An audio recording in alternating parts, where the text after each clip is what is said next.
Hello, my name is Aman, and in this video I'll be demonstrating you one of my project, that is black box. So why the concept of black box is, we already have black box implemented in planes, so why not bring the same concept for automobiles, be it any bus, lorry, car or any two-wheelers.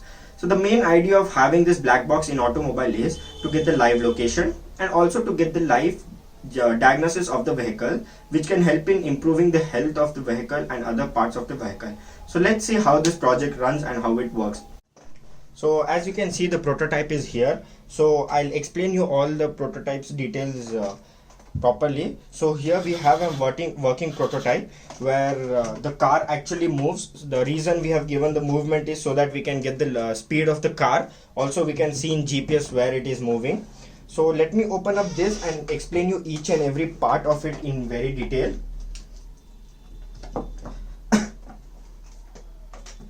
So as you can see, we have all the sensors embedded into this, where we have in the down part the LM motor driver, we have the HC05, that is nothing but the Bluetooth. The Bluetooth is why we have used the Bluetooth app, and in this Bluetooth app we are transmitting the ASCII code to the Arduino via this HC05. So we are using the software called as Bluetooth serial controller, where we try to set up this.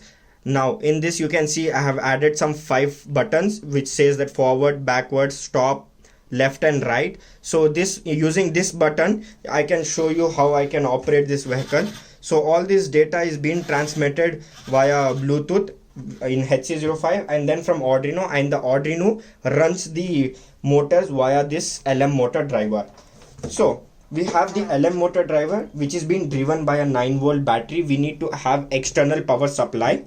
Now this motor driver is being connected to the motors so that it gives the power supply to the motor and it moves clockwise or anti-clockwise. Also you can see the HC05. Now backside you can see we have an Arduino Uno embedded backside, and beside that we have an DHT sensor placed inside to get the temperature for inside the body of car or any vehicles, automobiles.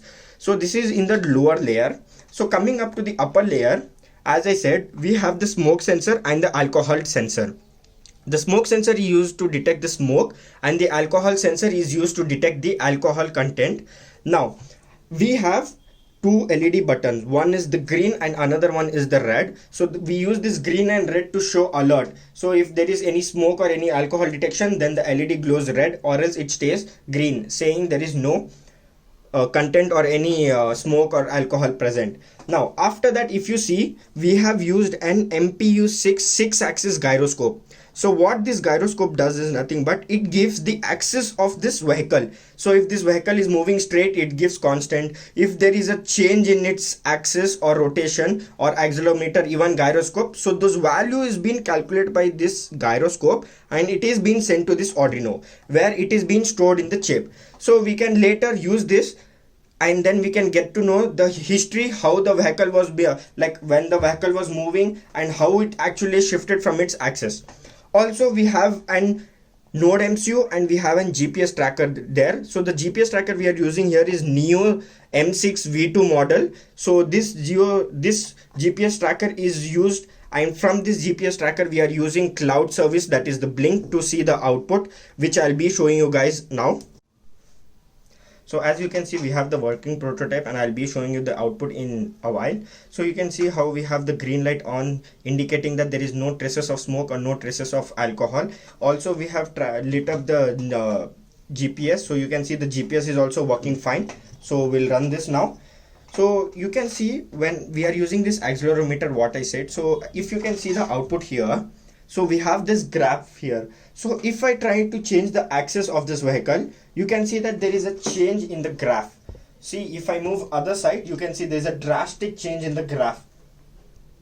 So you can see the x-axis, y-axis and z-axis. We have 3 different color. You can see that there is a drastic change in the graph. So using this graph, you can identify which side was the vehicle facing while the accident happened, or which side did it rotate while the accident was being done. So now after this, let's move to the next part, that is your GPS. So you can see we have lit up the GPS, that means we have powered the GPS, and when the GPS is on, this is the Blink service app what we are using. So in this app we have some information that is being given, that is we have the latitude, then we have the longitude, we have the Gmap, and after the Gmap we have speed, we have satellite, and we have direction. So satellite is nothing but number of satellites sending the data. The direction is the direction where this has been faced.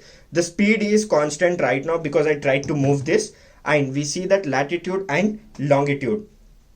Now latitude and longitude is currently where I'm recording this video, and you can see that in Google Map we have this. So example, if you consider this is our Google Map, this is the location where it is showing, and this is my location. So this GPS sensor is having plus or minus 2 meters accuracy, that is minus, right now I can say it is in minus 2 meter accuracy. So this is how we get the output of the GPS in this app. So this is the complete project what we have done, Black Box, and you can see I have written the paper also about this project, how it is implementation, what are the sensors we'll be using. Thank you for watching this video. If you have any queries or suggestion, please drop me a mail or comment down below.